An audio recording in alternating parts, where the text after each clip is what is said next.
Halo sahabat profesional, welcome to Connecting Time with Foster and Bridge Indonesia.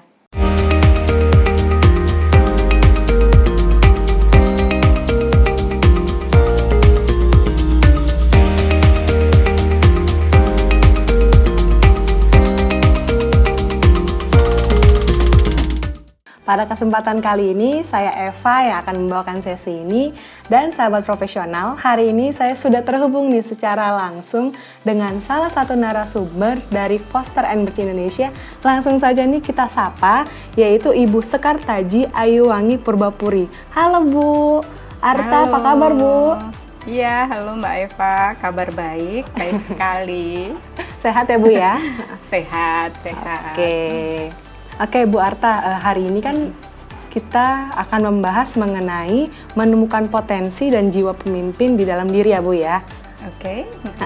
Tapi sebelumnya Eva kepo nih Bu, pengen tahu dong selama di rumah aja Ibu kesibukannya apa aja sih Bu?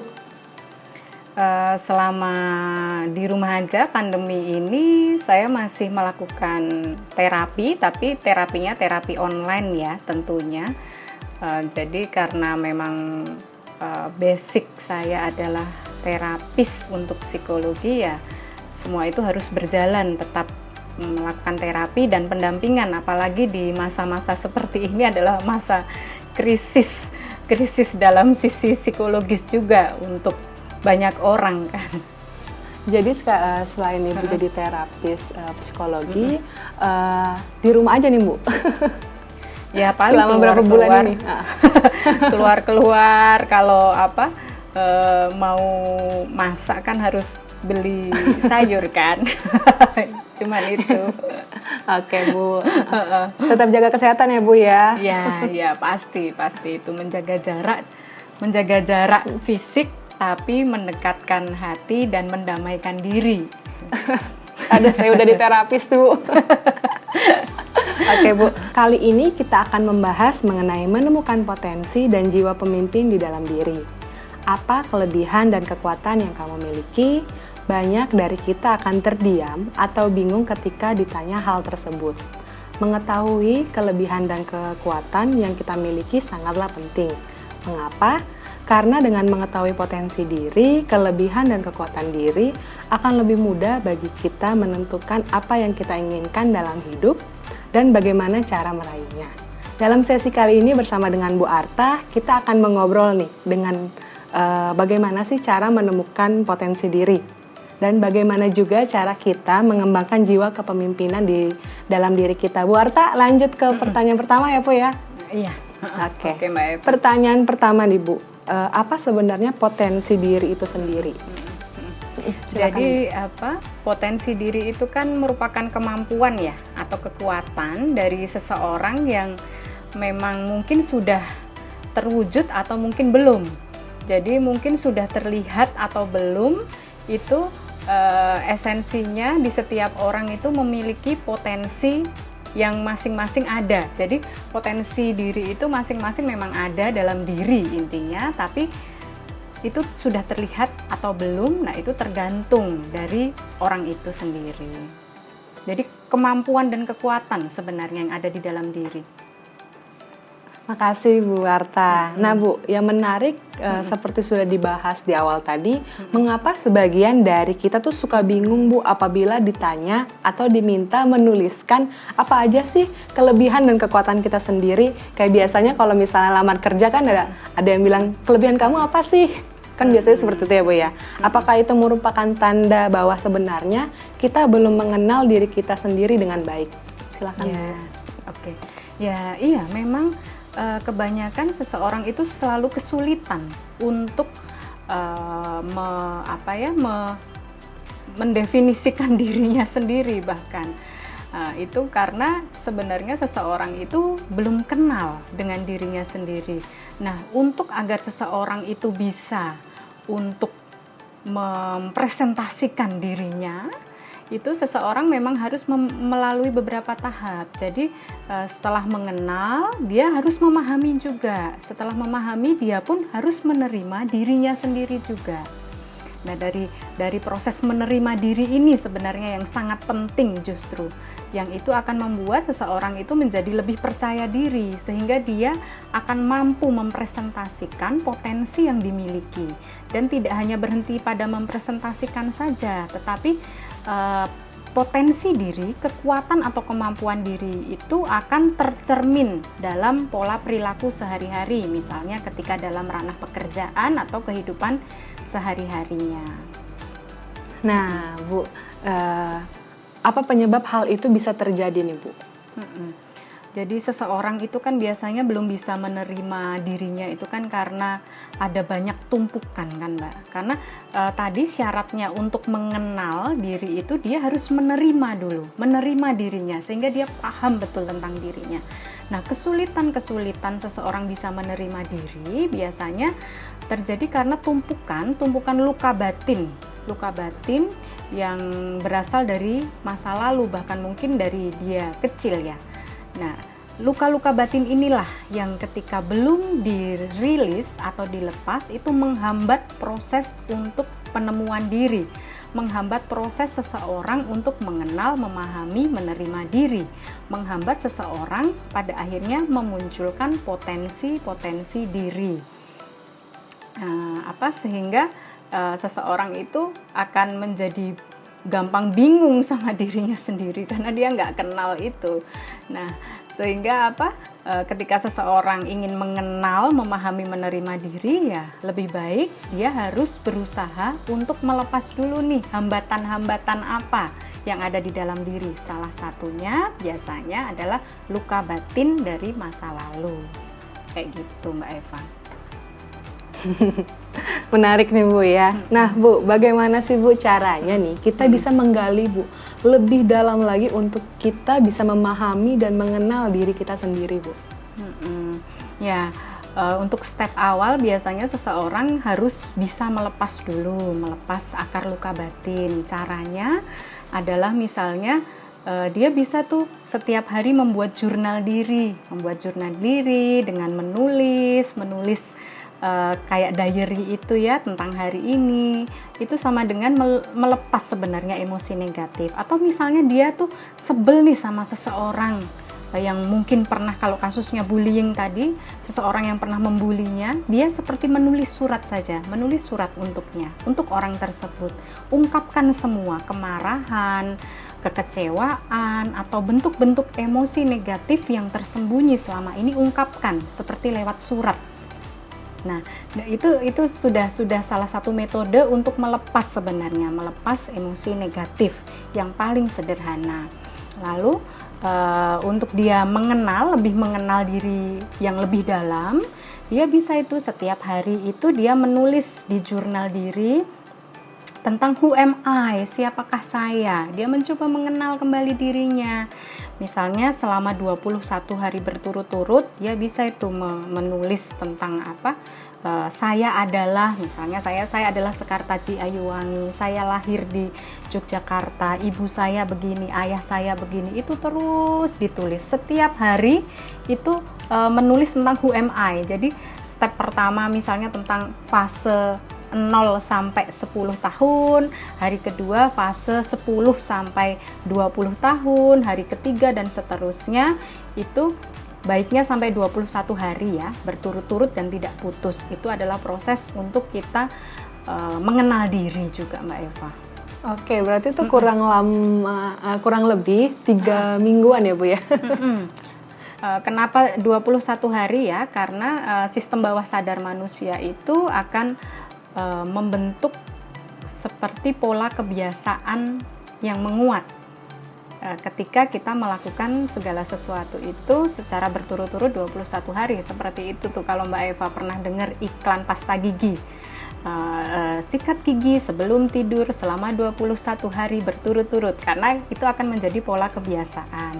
Nah, ketika kita terbiasa dengan membentuk supporting system di dalam diri melalui menulis misalnya, itu akan menjadi pola juga. Jadi kita punya supporting system diri tuh ketika kita mungkin lagi stres atau mungkin kita punya beban luka batin masa lalu, kita bisa membiasakan diri melepas emosi negatif dengan menulis. Karena emosi negatif itu harus dilepas. Kalau tidak, ya itu tadi menghambat proses penemuan diri, menghambat potensi-potensi yang ada di dalam diri untuk muncul. Nah, tadi kan itu ada hambatan nih Bu. Nah, apa sih Bu dampaknya nih apabila tuh kita terlambat mengenali potensi diri yang kita miliki? Dampaknya ya kita tidak bisa maksimal ya untuk memunculkan potensi diri kita sendiri. Bahkan mungkin kita tidak paham bahwa kita memiliki potensi diri yang positif untuk mewujudkan impian atau goal kita. Karena semua manusia kan pastinya punya impian atau goal. Jadi menghambat dan tidak maksimal. Oke, berarti nggak akan maksimal ya Bu, apapun yang mungkin kita kerjakan gitu ya. Iya. Oke. Karena masih ada kayak sakit hati atau yang menghambat di hati gitu ya Bu ya. Iya, karena kan hambatan-hambatan itu kan akhirnya memunculkan emosi negatif. Jadi kita sulit sekali untuk berpikir positif bahkan tentang diri kita sendiri. Oke, Bu Arta ini menarik nih Bu, tapi Eva mau iklan dulu boleh ya Bu ya? Boleh, silakan Mbak Eva. Sahabat profesional, jika sahabat profesional baru pertama kali menyaksikan video ini, jangan lupa yuk untuk di-like, di-subscribe, dan di-share juga ya ke sahabat profesional lainnya. Oke Bu Arta, kita lanjut ya Bu ya? Oke, siap Mbak Eva. Nih Bu, setelah kita menemukan potensi dalam diri, kemudian akan menjadi penting untuk kita menumbuhkan jiwa kepemimpinan nih Bu. Nah, untuk jiwa kepemimpinan sendiri, apakah hal itu dimiliki oleh semua orang Bu? Silakan Bu. Oke, bicara tentang memimpin ya, memimpin. Jadi sebenarnya semua orang itu adalah pemimpin bagi dirinya sendiri. Jadi seseorang bisa menjadi pemimpin orang lain atau keadaan ketika dia sebenarnya harus bisa memimpin diri sendirinya dulu. Jadi sebenarnya semua orang itu punya bakat untuk memimpin. Masalahnya banyak orang tidak bisa memimpin dirinya sendiri. Memimpin dari setiap gejolak-gejolak yang timbul, dari pikiran-pikiran negatif, dari banyak hal yang menghambat itu tadi proses untuk menjadi diri yang utuh. Jadi sebenarnya semua orang itu mempunyai jiwa pemimpin asal dia belajar dan berproses untuk mampu memimpin diri sendiri dulu. Oke, berarti emang kuncinya kita mimpin diri sendiri dulu ya Bu ya, baru bisa kita mimpin orang lain. Oke, thank you Bu. Nah, bagaimana lagi nih Bu ya caranya apabila kita ingin lebih menumbuhkan jiwa kepemimpinan kita? Nah, stepnya gimana Bu? Silakan. Untuk lebih menumbuhkan jiwa kepemimpinan kita adalah kenali itu tadi, balik lagi ke tadi seperti potensi, sebenarnya sama. Kita harus mengenal, memahami, dan menerima diri kita sendiri sehingga ketika ada hambatan-hambatan dari dalam diri kita sendiri, maka kita mampu untuk memimpin diri kita sendiri karena sejatinya musuh terbesar kita adalah diri kita sendiri. Dari pikiran-pikiran negatif kita, gejolak-gejolak emosi negatif kita yang berasal dari diri kita sendiri. Maka untuk menumbuhkan jiwa kepemimpinan, berlatihlah untuk mengenal, memahami, menerima diri dengan tekun.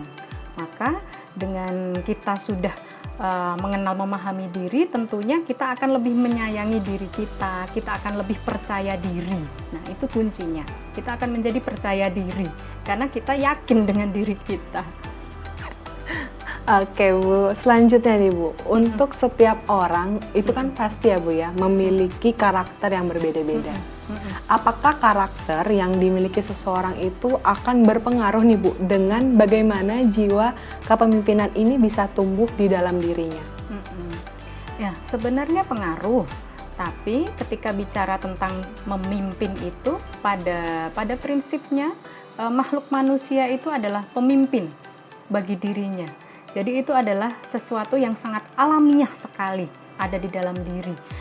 Jadi makhluk manusia ini kan sebenarnya diharapkan untuk berproses dan bertumbuh jiwanya untuk bisa memimpin dirinya sendiri.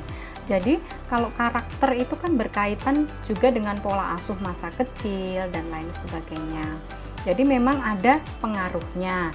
Namun ketika kita menyadari tentang esensi yang tadi itu, bahwa semua manusia adalah pemimpin bagi dirinya sendiri, maka setiap orang punya kesempatan untuk belajar menjadi pemimpin untuk dirinya, sehingga dia bisa yakin untuk menumbuhkan jiwa kepemimpinan di dalam diri.